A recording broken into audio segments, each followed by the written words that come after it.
The iPhone Air delivers remarkable performance in a super thin and light design that's very durable. I especially like getting a 19 Pro power in something this compact, but you have to make some trade-offs for the steep $1,000 price. You get only a single rear camera, which means no telephoto zoom, ultra-wide or macro shots. And while the Air's battery life is solid, it's a few hours behind the iPhone 17 Pro Max. The iPhone Air represents the first major shakeup to the iPhone family in years. The Air replaces the iPhone 16 Plus in Apple's lineup, but it really stands on its own as a completely new device. In fact, the iPhone Air really feels like a blueprint for the future as Apple nears the 20th anniversary of the original iPhone. Measuring 5.6mm, the iPhone Air is the thinnest phone in the world that's not a foldable, and yet it feels very sturdy thanks to its titanium frame. I have literally tried to bend and break this handset and it stayed intact. The Air doesn't skimp on performance either, packing an A19 Pro chip for playing demanding games and taking advantage of Apple intelligence.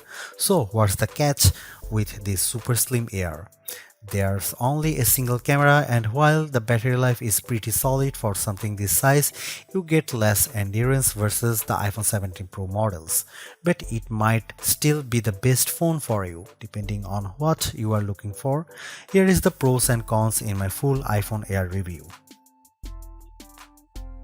The iPhone Air starts at $1,000 for 256 GB of storage. That's $100 more than the iPhone 16 Plus, but Apple is betting that you will be willing to pay a premium for a phone that's this slim and portable. There is just one problem. The iPhone 17 Pro starts at $1,099, which is just $100 more for a phone with triple cameras, a bigger battery, and an A19 Pro chip with an extra GPU core and vapor chamber cooling for better sustained performance. So you should really think about whether this stunning design is worth it. The iPhone Air has a release date of September 19. The iPhone Air is so thin and light that you are worried for its safety when you see it from across the room, but you will feel reassured when you put it in your hands. Measuring just 5.64mm thin, the iPhone Air edges out the Samsung Galaxy S25 Edge for the thinnest phone we have tested. The Air is so thin, in fact, that you might forget it's in your front pocket. Well, the whole device isn't this thin. The plateau or camera bump runs across the top of the device and jutes out. At least it doesn't wobble on a table when you press down. Apple purposely crammed all the major components into this area to make room for a larger battery down below. The iPhone Air comes in sky blue, cloud white, light gold, and black. Frankly, the black color makes the design look cheap and not as thin. I preferred the sky blue model I tested, which does a better job of showing off the Air's thin profile. Some have complained that the titanium frame is too shiny, but I don't agree. If you are worried about the durability for a phone this thin, I think you can rest easy. I saw a demo that simulated a band with 130 pounds of force, and the iPhone Air shrugged it off. To further fortify the iPhone Air, Apple equipped the phone with a Ceramic Shield 2 display with 3x the scratch resistance of the previous technology and the Ceramic Shield back that's 4x more crack resistant than glass.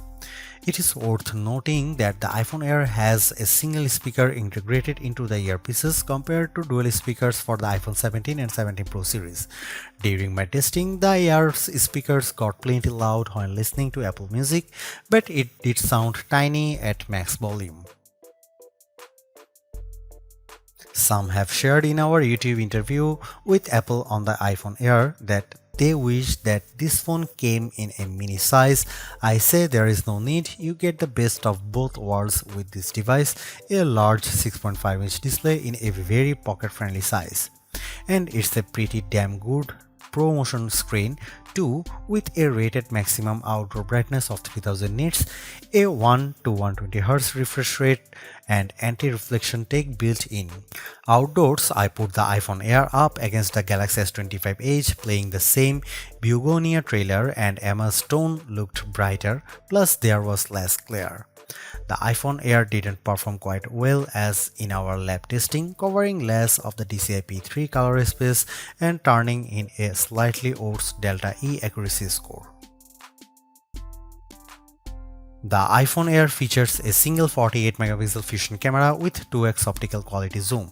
No telephoto, no ultra-wide, but it is a pretty strong performer based on my testing. Just don't expect much more from the 10x digital zoom.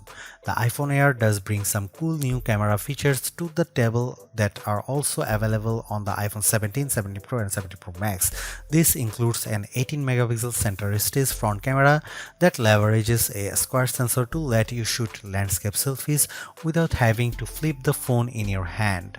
Here are some camera samples of the new iPhone Air.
I am torn about the iPhone Air as its remarkable piece of engineering.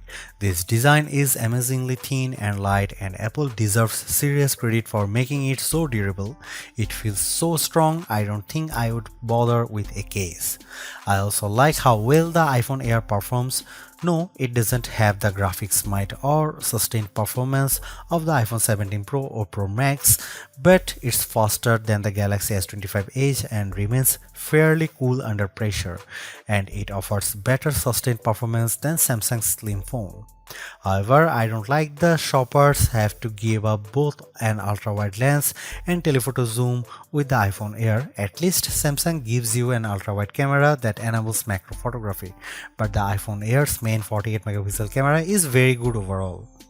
Apple left some other features on the cutting room floor as well, as such as fast charging and cinematic mode for video, so in sometimes the Air feels more like an iPhone Lite.